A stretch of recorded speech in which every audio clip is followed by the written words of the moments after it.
Advocate Gunratna Sadavarte यांच्या घराच्या खाली त्यांच्या 2 गाड्या उभ्या होत्या आणि त्या 2 गाड्या मराठा आंदोलकांनी फोडल्या होत्या। त्यांना पोलिसांनी अटक देखील करण्यात आली होती आणि त्यांना जामीन देखील मंजूर झालेला आहे। आणि याच विषयी बोलण्यासाठी ते तिन्ही मराठा कार्यकर्ते जे होते ते आपल्यासोबत आहेत आणि सर्वात जास्त चर्चा जी आहे ते हे मराठा कार्यकर्ते जे आहेत त्यांची चर्चा तिघांची देखील आज दिवसभरात होती। काय त्यांची आज नक्की भूमिका होती, का नक्की त्यांनी अशा प्रकारचं कृत्य केलं, आपण त्यांच्याशी जाणून घेणार आहोत। सकाळी 6:30 वाजता जे आहे ते तुम्ही अशा प्रकारे त्यांच्या गाडीवरती हल्ला केलात, काय नक्की तुमचा हेतू होता, काय आपली पहिली प्रतिक्रिया?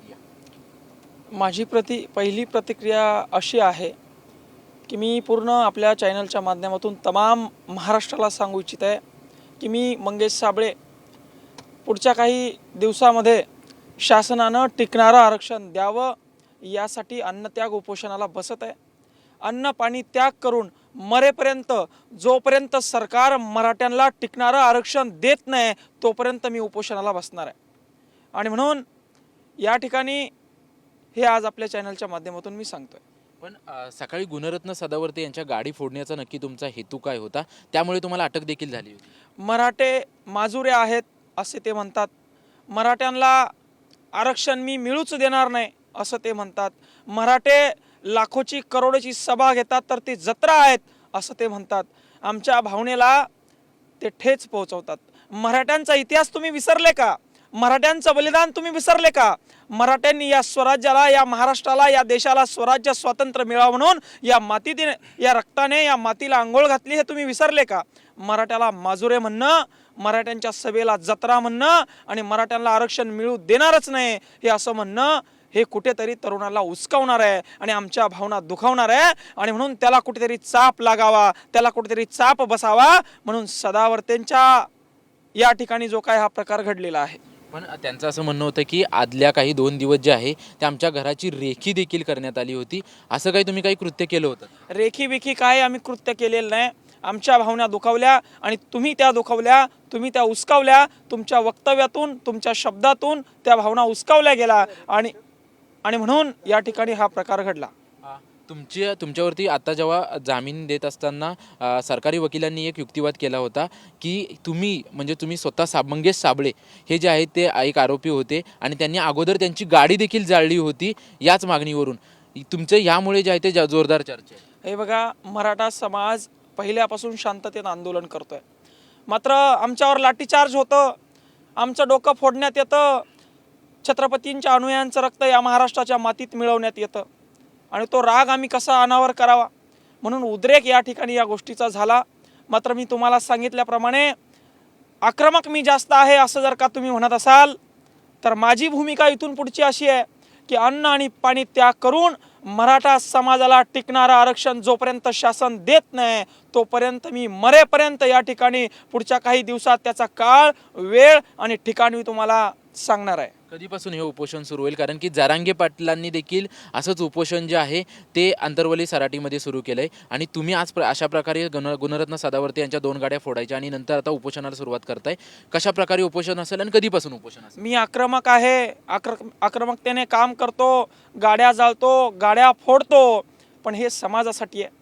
काही बांधव म्हणले असतील की हा समाजाचा माणूस नाही आहे, तर मी समाजासाठी मरायला सुद्धा तयार आहे। हा शब्द मला या ठिकाणी लागलेला आहे आणि म्हणून मी समाजासाठी टिकणारं आरक्षण जोपर्यंत शासन देत नाही अन्न आणि पाणी त्याग करून या ठिकाणी उपोषणाला बसणार आहे। यांच्यासोबत आणखी काही 2 सहकारी होते, आपण त्यांच्याशी देखील बातचीत करणार आहोत। तुम्ही काय सांगाल, संभाजीनगर ते मुंबईपर्यंतचा प्रवास कसा होता आणि संपूर्ण परिस्थिती कशी होती गुणरत्न सदावर्ते यांच्या घरापर्यंत पोहोचण्याची? परिस्थिती जी होती ती व्यवस्थित होती, जी होती ती व्यवस्थित होती।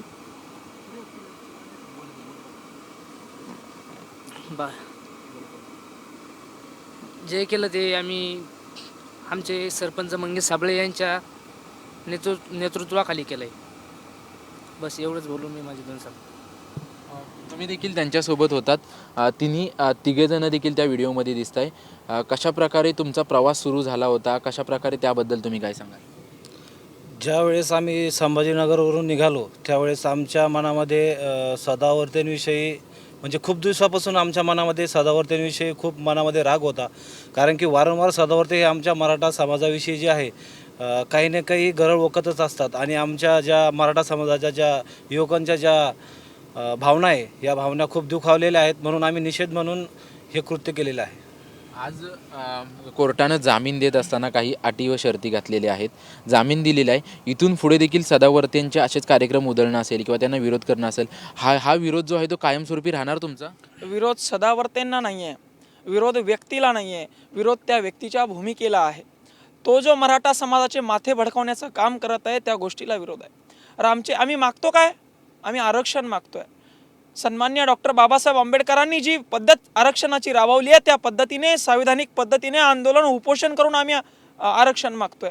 मात्र तुम्ही आम्हाला भडकवताय, आम्हाला अटक करा, असं करा, तसं करा आणि उगा आव आणून तुम्ही समाजाला भडकवण्याचं काम करताय आणि त्यामुळे आमच्या मराठा समाजाच्या तरुणांचे जीव जात आहे. कोणी उपोषण करताना औषध पिऊन जीव देत आहे, कोणी पुलाला फास लावून घेतंय आणि एका आईचं लेकरू या जगातून त्या आईला सोडून जाते. अनाथ ती आई त्या ठिकाणी होते आणि म्हणून समाजाला उस्कावण्याचं काम त्या व्यक्तीनं बंद करावं. आता तर या ठिकाणी आम्ही हे कृत्य केलेलं आहे, मात्र शांततेत या ठिकाणी समाजाचं नुकसान होऊ नये म्हणून शांततेत आंदोलन उपोषण करण्याचा आमचा मनसूबा आहे. तरी या आजची जी घटना आहे या घटनेवरून त्या व्यक्तीला बराच चाप बसला असावा असं माझं व्यक्तिगत मत आहे. धन्यवाद तिघांनी देखील आमच्याशी बातचीत केल्याबद्दल. आपण पाहतोय की आज गुणरत्न सदावर्ते यांच्या गाडीवरती या मराठा आंदोलकांनी जो आहे तो हल्ला केला होता आणि त्यानंतर त्यांना जामीन देखील मंजूर झालेला आहे. परंतु आता इथून पुढचं आंदोलन जे आहे ते आमचं सुरू राहील. मराठा समाजाला जोपर्यंत न्याय मिळत नाही, आरक्षण मिळत नाही, तोपर्यंत आमचं उपोषण सुरू राहील अशी भूमिका जी आहे ते सरपंच मंगेश साबळे यांनी व्यक्त केलेली आहे. आणि आमच्या ह्या भूमिकेमुळे आज कुठेतरी गुणरत्न सदावर्ते यांना चाप बसला असेल अशी देखील प्रतिक्रिया जी आहे ते सरपंच मंगेश साबळे यांनी व्यक्त केलेली आहे. कॅमेरामन मंगेश डोंगरे सह निवृत्ती बाबर, TV9 मराठी, मुंबई.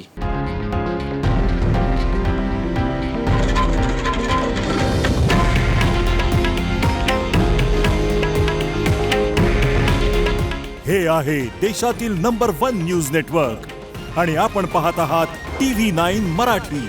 काळजी तुमची, हित महाराष्ट्राचं.